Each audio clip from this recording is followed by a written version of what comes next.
This is SME on Point. My name is Liabo Setho. Good afternoon. In our featured business of the week, we meet Kuda Mpause, a pharmacist whose business helps mainly women who are losing hair. Mpause has found value in the Fiso plant that grows wild in the Southern African region.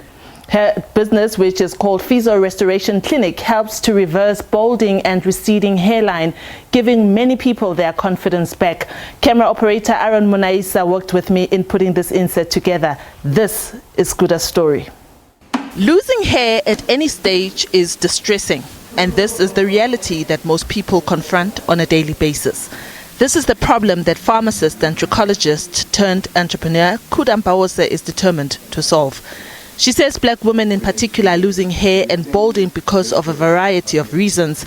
Many women have resorted to using wigs as a trick to cover up involuntary balding. Black women are losing hair because of a lot of traction. It's the things that we are doing to our hair ourselves. It's the chemicals that we're putting on our hair. Take for example relaxer. I'm not shooting down. Yes, I'm shooting down on the relaxers. But in 5 minutes, your hair is already processed, but on the box it says 10 to 15 minutes. So the longer you stay with the relaxer, you're damaging your hair, and that will result in you losing that hair, damaging your scalp, scarring your scalp, resulting in you not having long hair. And then also too much braiding. You know, we focus more on the way the braid looks rather than the caring of the hair. So that has also caused a lot of traction on a lot of black women. And then we have dreadlocks. You know, there's a certain way of doing dreadlocks, you know, which is the normal ordinary dreadlocks where they twist the hair, and the more they're twisting the hair, they're actually pulling. 90% of also the people that have got dreadlocks, either they have hair that has receded or they've got different patches where the hair has actually gone into traction. Yeah. So, and then, well, you have your medical, you know, but the bulk of it, we are doing it to ourselves. After a conversation with her late mother about the Fiso plant found mainly in the Southern African region, a business idea was sparked in Mpause. I took the leaves, obviously without really thinking, and I can't say, yes, I do have the scientific background to actually go into the lab and analyze, but that's not what I did. So I want to believe this was a wink from God, because I just mixed it up with the oils that I knew were good and beneficial for the hair, and I started trying it out to a few of my clients. And I started getting good results. So the study on the product only happened after. You know, once I started seeing these results, that's when I started like, oh, okay, so what exactly is in it? And then I tried to extract the main ingredient, and then over time studying, then I perfected it to where we are today. She uses different machines to analyze the client's scalp before the treatment can commence. One client anonymously shares that she has tried everything to fight balding. This is her last hope. She says with constant treatment, she's seeing notable progress. So in about 4 weeks, they will start seeing visible results. And how much should they budget? We do have different treatments. Ideally, we recommend people to come into the clinic and do what we call scalp scrub. And the scalp scrub is usually about 450 rand, and then if they want to just start onto the Fiso product, ideally it's better to start. The one that will give you like the 4 weeks that I'm talking about is 300 rand, but definitely you will see results in the first bottle. You will definitely see your results. Mpause says 2020 will be an exciting year for her business. Renowned scientists will be working with her to further test her claims with the hope that hair loss will be a thing of the past. In the new year, we're starting the clinical, and I'll be working with some professionals, professors, and yeah, the sky is limited for Fiso. And good news for those that don't have hair, there is hope. And that is our featured business of the week. Earlier this week, the Riversands Incubation Hub hosted its first Small Business Excellence Awards. That is where it recognized the work of the businesses based at the hub. Among the winners was Big Brain Moloi, the founder of Moloi and Company Accountants.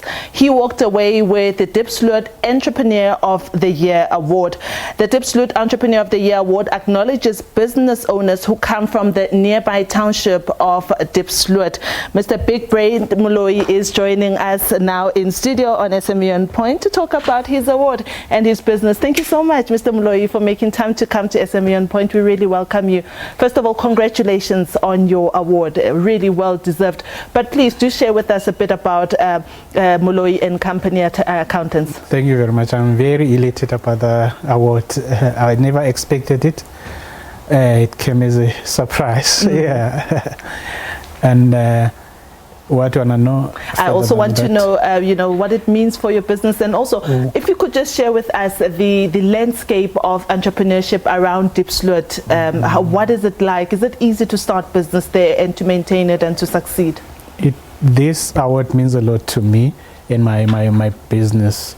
Most of the times when you apply, they want your profile. Yeah. And some of the neat things that they are looking for are the awards that your company has won. This will go a long way for me. Yeah, the business in Diepsloot is a business environment or business landscape. The small business landscape. Yeah. Yeah, is there and is growing. Yeah. Business is booming in Diepsloot in general. Yeah. That's beautiful. Mr. Moloi, I'm interested in your history. I mean, I'm sure our viewers here will be happy to know about your journey, that you started as a security guard and you were also a teacher and you were studying until, you finally finished your qualifications and you decided that you don't want to work for anyone else. Instead, you want to create employment and be your own boss. Take us through your journey. Yes, you have put it in a nutshell.